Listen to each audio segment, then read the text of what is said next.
Hope you guys are ready to have your minds thoroughly blown. So, this week on Thoughtful Thursday, we have a lot of big topics. We have a lot of issues to cover. You may be bored, but I won't be.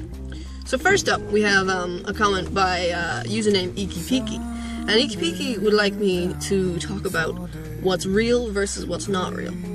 Yeah, at first when I read this comment, I was like, that's a really vague and annoying comment suggestion thing. But then I started to think about it, and I've honestly been thinking about it all week. Just thinking about reality, you know? And, yeah, just reality.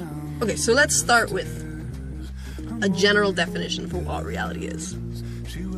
Reality is that which, when you stop believing in it, doesn't go away. Let me share a story with you. My petrol gauge has been broken for a while now, which I was totally cool with at the start when it was telling me that my tank was constantly full.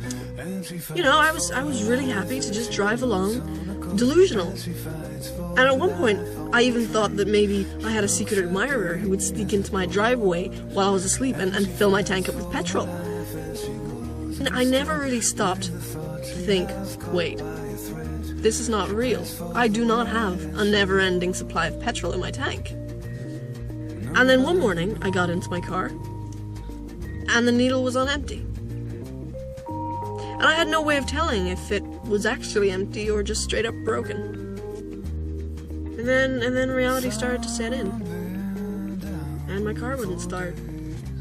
You know, I think the writer T.S. Eliot said it best when he said, "Humankind cannot bear much reality." And I think this is so true. You know, so consequently, every day is just kind of like this quest to escape reality. But you can't escape reality, because if it doesn't come in through the door, it'll come in through the windows. Unless you're just completely mental, in which case I can't help you. You know, sometimes there's a fine line between what's real and what's not real, and sometimes it's up to you to draw that line. No, because you can just draw it anywhere then. I don't know. Anyway, okay, next. Cool Rooftops would like me to think about the difference between wants and needs. You know, our whole lives are full of wants and needs, but we rarely know the difference between the two. I certainly don't, anyway. I mean, let's just be real, alright? What we actually need is food, shelter, and love. The things we couldn't live without. Okay, so you wouldn't be dead without love, but you'd be pretty dead inside, right? The things we want, you know, success, recognition, fame, money, a flashier car, flashy clothes, nice shoes. Alright, well that's if you're as shallow as me.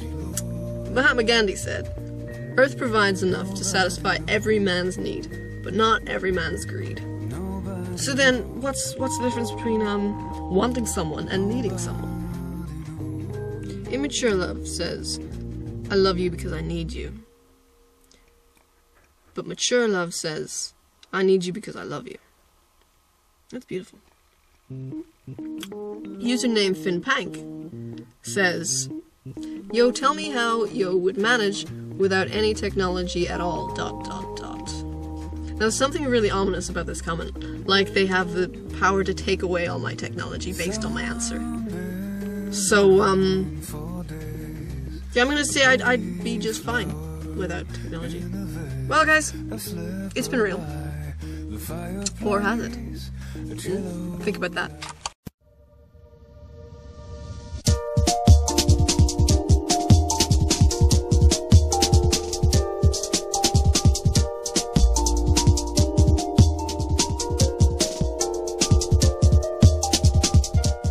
Cocaine, heroin, all these things we want, but we just shouldn't have.